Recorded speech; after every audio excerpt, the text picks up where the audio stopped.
అధిక బరువు అనేక సమస్యలకు కారణం. సాహితీ యోగా ఆన్లైన్ క్లాసులో జాయిన్ అవ్వండి. మహేష్ బాబుని మీట్ అయ్యి వెల్కమ్ టు ఇండస్ట్రీ, మా ఫాదర్తో సినిమా చేశారు, మీ ఫాదర్ ఫ్యాన్ నేను, so I'm very happy that you come in to the industry, all the best అని చెప్పి వచ్చేసాం. ఆ తర్వాత రాణా నాయుడు గారి స్టూడియోలో ఒకసారి సాయంత్రం కూర్చున్నప్పుడు రాణాని కలిసి all the best, I know you're coming into the industry, wish you all the very best అని. అప్పుడు రాణాతో Nag son was also sitting, okay, Naga Chaitanya, తనకి కంగ్రాచులేషన్స్ చెప్పాను. నాకు తెలిసి న్యూ కమర్స్లో ఇంకా సినిమాలోకి అడుగు పెడుతున్నాము, లేక ఫస్ట్ సినిమా షూటింగ్ చేస్తున్నాము అని నాకు పర్సనల్గా ఫాదర్స్ తెలుసో లేకపోతే రిలేటివ్స్ తెలుసో నేను మీట్ అయ్యి తప్పుడు చూసుకుంటారు కదా, సెట్కి తీసుకొస్తుంటారు అప్పుడు పిల్లల్ని ఎస్పెషల్లీ. అలా చూసిన వాళ్ళలో అబ్బా ఏం హీరో అయ్యాడు అప్పుడు, నేను ఇంత ఉన్నాడు ఎత్తుకుందామని అని అనిపించిన హీరో ఎవరు? విజయ్, తమిళ విజయ్. ఓకే, అప్పుడు చంద్రశేఖర్ బాబు అప్పుడు షూటింగ్కి వచ్చాడు, అప్పుడు కున్నూరులో షూటింగ్, అప్పుడు షూటింగ్ వస్తే అప్పుడు మేము కలిసి క్రికెట్ ఆడేటప్పుడు ఎంత 6 ఏళ్ల కుర్రాడు, 6 7, very active fellow. So father దగ్గర చెప్పారు, చాలా యాక్టివ్గా ఉన్నాడు సార్, ఏం సార్ మాకు పోటీగా తెస్తున్నారా ఏంటని ఏదో జోక్ చేశాను నేను. అచ్చనా కుదరదు, నోవే అని అన్నాడు. నాకు డౌటే అని చెప్పి అన్నాను నేను. ఆ తర్వాత తను పెద్ద హీరో అయిపోయిన తర్వాత సడన్గా ఆయన నన్ను, సత్యరాజ్ని, తర్వాత నాజర్ని వీళ్ళని పెట్టి సినిమా తీశాడు. ఆయన సినిమా తీస్తే నేను జ్ఞాపకం చేశాను ఆయనకి, ఎప్పుడు 2013-14 టైంలో నేను జ్ఞాపకం చేశాను. సార్ నేను చెప్పాను జ్ఞాపకం ఉందా, బాబు పెద్ద హీరో అయ్యాడు, అంతా నీ వల్ల ఊరుకోండి సార్, లోపల బాగా హ్యాపీ ఫీల్ అవుతున్నారు మీరు, ఊరుకో బయట ఎవరికి చెప్పద్దు. సో ఇట్లా ఉంటుందండి. So I like the fact that I've seen them grow. తర్వాత జనతా గ్యారేజ్లో కూడా చేశారు కదా సమంత ఫాదర్గా. అవును, ఎలా అనిపించింది తారక్తో ఫస్ట్? ఐ థింక్ తారక్తో ఫస్ట్ ఎక్స్పీరియన్స్ అదేనా? అదే ఫస్ట్ ఎక్స్పీరియన్స్. అంటే అంతకుముందు ఒక 2-3 సార్లు మీటింగ్లో, గ్యాదరింగ్లో, ఈవినింగ్ డిన్నర్స్లో కలిశాను నేను, బట్ యాక్ట్ చేయడం మాత్రం ఫస్ట్ టైం. సో పరిచయాలు ఉన్నాయి, బట్ మనం యాక్ట్ చేసినప్పుడే మనకి వాళ్ళ కెపాసిటీ ఏమిటో, వాళ్ళ కేపబిలిటీ ఏమిటో మనకు అర్థమవుతుంది. So I was zapped, very surprised. Tarak is a very very capable actor, and తను సినిమాని అర్థం చేసుకున్నాడు. ఈ క్యారెక్టర్ ఈ డైలాగ్ చెప్తే ఈ డైలాగ్లో ఈ పోర్షన్లో పంచ్ ఉంది, ఈ డైలాగ్ని ఫుల్గా చెప్పాలి, హాఫ్ చెప్పి వదిలేస్తే సరిపోదు. ఇట్లా ఒక సీన్లో అందరి డైలాగులు తన మైండ్లో ఉంటాయండి. ఇది చాలా రేర్గా చూశాను నేను. అంటే ఏకసంధాగ్రాహి అంటే ఒకసారి వింటే నేర్చేసుకోవడం, plus being able to understand everybody's dialogue is amazing. తను he has that timing, he has that. నేను ఫంక్షన్లో కూడా చెప్పాను, తను కారణ జన్ముడు అని.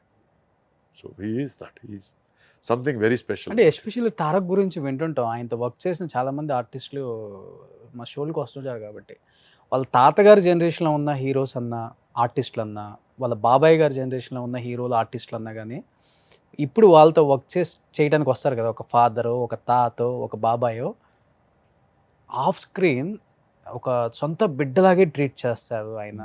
ఆ మాట్లాడటం కానీ, ఆ ప్రేమ కానీ ఇంత కూడా తగ్గదు.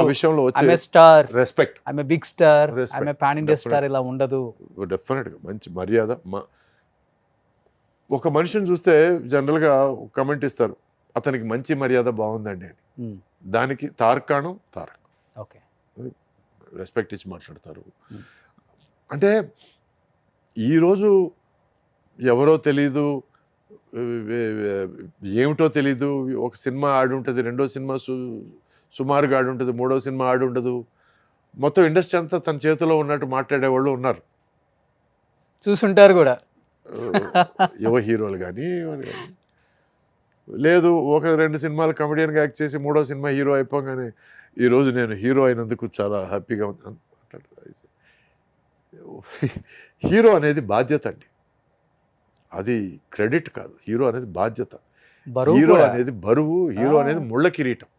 అంటే సినిమాను నడిపించాలి, నీ నడకని ఆడియన్స్ ఫాలో చేయాలి, నువ్వు పడితే వాళ్ళు పడ్డట్టు ఫీల్ అవ్వాలి, నువ్వు గెలిస్తే వాళ్ళు గెలిచినట్టు ఫీల్ అవ్వాలి. అది హీరో అంటే.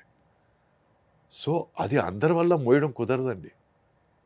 దానికి తార్కాణం ఏంటంటే మగధీరాలో రామ్ చరణ్, లేక పుష్పలో అల్లు అర్జున్, వాళ్ళు ఫీల్ అయితే మనం ఫీల్ అయ్యాం, వాళ్ళు గెలిస్తే మనం గెలిచినట్టు ఫీల్ అయ్యాం. So that is the highs and lows that they can make you feel, that they must make you feel. వాళ్ళు హీరోలు అంటే. సూపర్. అవునా కదా? Exactly sir. సో మొన్న పడిన వర్షంలో ఈరోజు మొలిసిన మష్రూమ్ నువ్వు. ఇంకా చాలా ఉంది జీవితం చూడడానికి. అప్పుడే ఏదో చూసేసినట్టు మాట్లాడితే మనం విని ఊరుకోవడం తప్ప మనం ఏం చేయలేం. నిజంగా మన హీరోస్ అంతా గ్రేట్. అందుకే వాళ్ళు ఎక్కడ కూడా అది ఆ బ్యాగేజ్ని లేదు, డెఫినెట్గా లేదు. నేను రియూనియన్కి అన్నయ్య ఇంటికి వెళ్ళినప్పుడు, చిరంజీవి గారి ఇంటికి వెళ్ళినప్పుడు రామ్ చరణ్ ఎంత ఆప్యాయంగా అంకుల్ అంకుల్ అని పిలిచాడంటే నాకు కారిపోయాను నేను అసలు. ఇన్ని కరిగిపోయారా? ఓట్లుగా కారిపోయాను రాంగ్ వర్డ్ ఇది. అందుకనే అంకుల్ అంకుల్ అని ఆప్యాయంగా పిలిచి ఏదైనా తింటారు అంకుల్, నేను ప్లేట్లో పెట్టి తీసుకురాగలను అంకుల్, లేట్ అయిపోయింది కదా అంకుల్ అంటుంటే, this is such a big star, such a big personality. He still behaving like Chiranjeevi గారి son. He still behaving like you know మా ఫాదర్ టైంలో పెద్ద ఆయన, ఈయనకి మర్యాద ఇవ్వాలి. I really love. రేర్, తక్కువ అనుకుంటా. చాలా అంటే పెంపకం అండి, అంత మంచి పెంపకం. Upbringing is so good, so nice. So felt really nice. I think మీరు కూడా ఒక ఇయర్లో 18-20 సినిమాలు రిలీజ్ అయిన సందర్భాలు కూడా చూసాం. అవునండి, చాలా చూసారు మీరు కూడా గోల్డెన్ ఎరా. అవును, అంటే the biggest number of movies in a year was 18. అది ఒకే సంవత్సరం 18 సినిమాలు. ఒకే సంవత్సరం. నేను చెప్పాను కదా, అది పెళ్ళైన కొత్తలో మార్నింగ్ ఒక షిఫ్ట్, మధ్యాహ్నం ఒక షిఫ్ట్, నైట్ ఒక షిఫ్ట్, మిడ్ నైట్ షిఫ్ట్ మళ్ళీ. సో మార్నింగ్ 4 గంటలకు ఇట్లా వచ్చేవాళ్ళు ఇంటికి. అప్పుడు ఎక్కడ సరే హెల్త్ ఇష్యూస్ ఏం వచ్చేవి కదా? వచ్చింది నాకు. ఆ తర్వాత ఆ సంవత్సరం తర్వాత జాండీస్ వచ్చి ఒక 2 నెలలు నేను బాగా బాధపడ్డాను. అప్పటి వరకు నా డేట్స్ చూసుకునేది మా నాన్నగారు. ఓకే. అప్పటి తర్వాత నుంచి డేట్స్ చూసుకునేది నేను. ఎందుకంటే వచ్చినప్పుడల్లా లక్ష్మి ఇంటికి వచ్చిందని కథ సరిగ్గా తెలియకుండా, క్యారెక్టర్ సరిగ్గా తెలియకుండా అన్నీ ఒప్పేసుకోవడం వల్ల నేను అన్ని సినిమాలు చేయాల్సి వచ్చింది. అన్ని సినిమాలు చేయడం కూడా కరెక్ట్ కాదు. ఎందుకంటే పద్ధతిగా ఈ కథ బాగుంది, ఈ కథ మనకి బాగుంటుంది, ఈ కథ మనం రాణించగలం, ఈ కథ మనం హిట్ చేయగలం అనుకుంటే తప్ప మనం చేయకూడదండి. So after that I said daddy don't get involved.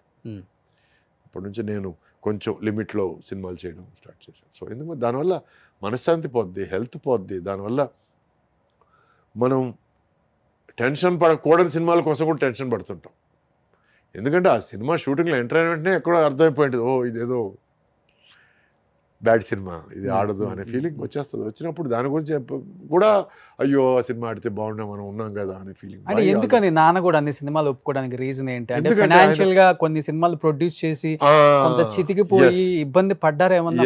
దానివల్ల ఏమిటంటే మనం ఇంకొకరిని యాచించే పరిస్థితిలో ఉండకూడదు, మనం ఫైనాన్షియల్ గా స్టేబుల్ అవ్వాలి. మనకి ఫైనాన్షియల్ స్టెబిలిటీ మోర్ ఇంపార్టెంట్. ఈరోజు ఉండే సినిమాలు రేపు ఉండకపోవచ్చు అని నా మీద అంత అవనమ్మకం అనమాట. ఎన్ని సినిమాలు తీశారు ప్రొడ్యూసర్గా? ఆయన 12-13 సినిమాలు చేశారు. ఓకే. డైరెక్టర్గా టోటల్గా ప్రొడ్యూసర్ అండ్ డైరెక్టర్ మొత్తం కలుపుకుంటే ఒక 28 సినిమాలు చేశారు ఆయన. పెద్ద నెంబరే సార్.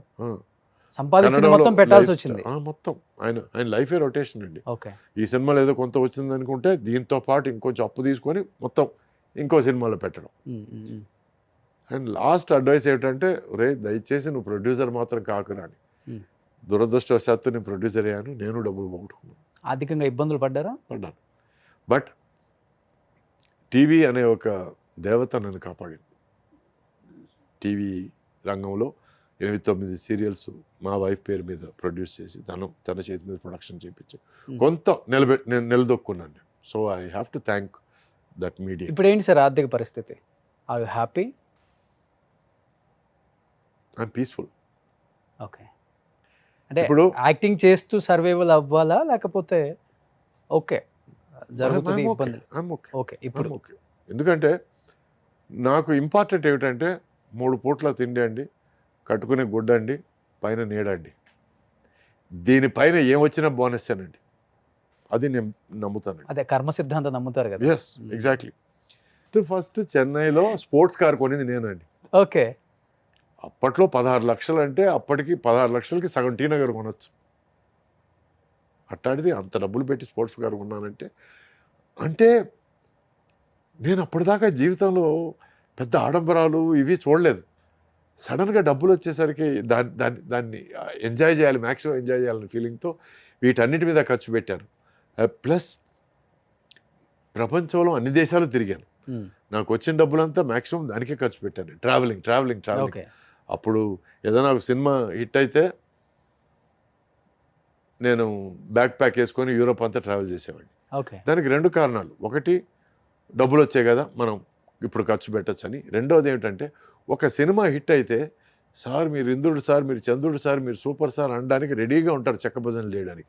వాళ్ళని అవాయిడ్ చేయడానికి నేను ట్రావెల్ చేసేవాడిని. ఓకే. చెప్పాను చెడు కదా. వ్యసనాలకి ఈజీగా ఉండేది మీకు అప్పుడు మీ టైంలో. అవును, వచ్చి అమ్మాయిలు చేరిపోయేవాళ్ళు. కావచ్చు, మందు కావచ్చు. ఏదన్నా అందుకే అవన్నీ నేను అవాయిడ్ చేశానండి. నేను Okay. నాకు ఏది వ్యసనం అవ్వకూడదు అనేది నా తాపత్రయం అండి. Everything has to be with in our control. Okay. అంతేగా దాని కంట్రోల్లోకి మనం వెళ్ళిపోకూడదు అనేది నా అభిమతం. టుడే ఈరోజు నేను హెల్త్ కాన్షియస్ అయ్యాను. ఈరోజు తీసుకునే కొద్దిపాటి మందు కూడా కంప్లీట్గా స్టాప్ చేశాను. Oh. So my life is now I'm bringing it back on track. So back to the topic. అప్పట్లో బాగా ఖర్చు పెట్టాను, అప్పట్లో ఏమిటనేది చూసేసాను. కాబట్టి ఇప్పుడు దాని మీద నాకేమీ లేదండి. ఈరోజు బండి అంటే మనం ఇక్కడ నుంచి అక్కడికి తీసుకెళ్లే పరికరం. అంతేగాని మనం వెళ్ళేటప్పుడు రెడ్గా కనపడాలి, బ్లాక్గా కనపడాలి, స్పోర్ట్స్ కార్లో కనపడాలి, లేకపోతే ఇంపాలా కార్లో ఇవన్నీ లేవు. ఇప్పుడు ఏం కార్ వాడుతున్నారు? ఇప్పుడు హ్యుండాయ్ క్రెటా అని ఒక బండి ఉంది. మరి మీ నాకు 80s రీయూనియన్కి వెళ్తే అందరూ మెర్సిడెస్ బెంజ్, ఆడి, పోర్చ్, నేను గర్వంగా నేను క్రెటాలో వెళ్తాను. మరి రోల్స్ వెళ్తాను. ఇట్లా ఎందుకంటే వస్తారు కదా. మీరు నమ్మరండి, నేను ఆడి కారు ఉండింది నాకు క్రెటాతో పాటు. ఎస్యూవి ఆడి కార్ వచ్చి నార్మల్ కార్. నాకు దాంట్లో ట్రావెల్ చేసిన తర్వాత కొంచెం నడుము నొప్పి స్టార్ట్ అయింది. నాకు క్రెటా ట్రావెల్ చేయడం కొంచెం బెటర్ అని అనిపించింది. Okay. So I use to keep pushing it away. ఎక్కడైనా మా వైఫ్ బయటకు వెళ్ళాలనుకుంటే యూ టేక్ ద ఆడినో. ఓకే. ఆ తర్వాత ఏమైందంటే తను she was not interested in working. నేను I will take a gap. నాకు ఏంటంటే టీవీ ఇండస్ట్రీ కూడా అదే కథలు మళ్ళీ రిపిటేషన్ అవుతున్నాయి. నాకు I want take a break అన్నప్పుడు తన పని బయట పని తక్కువైపోయినప్పుడు నాకు ఆ ఆడి ఎక్కడ తోసేయాలనేది అర్థం కాలేదు. నాకు ఆడి ఉంది కదా అని చెప్పి నడుము నొప్పి ఎక్కువ పెట్టుకోవడం, లేకపోతే క్రెటా ఉంది కదా అని దాని సుఖం అనిపించడం అని చెప్పి ఆడిని ఇచ్చేసాను నేను. ఈరోజు నేను, మా అమ్మ, మా వైఫ్ ఉన్నాం. నేను ఎక్కడికి వెళ్తే నేను వెళ్తాను, మా వైఫ్ ఎక్కడికి వెళ్ళాలని నన్ను లాగుతుంది. సో అటువంటిప్పుడు ఒక కారు చాలు కదా. ఒకవేళ when she has some urgent business are what ever, లేదు నేను ఏదైనా వేరే బిజినెస్ పెట్టినప్పుడు అప్పుడు ఇంకో కారు అవసరం, అప్పుడు ఆలోచిద్దాం. సో ఇలా ఆలోచిస్తున్నానండి నేను. అంతేగాని అవసరం కంటే అవసరం కోరిక కంటే ముఖ్యం అనేది నేను డిసైడ్ చేసుకున్నాను. కోరికలే గుర్రాలు అయితే అని సినిమాలు కూడా వచ్చాయి. సో అవి గుర్రాలని కానిచ్చదలుచుకోలేదు నేను. సో అవన్నీ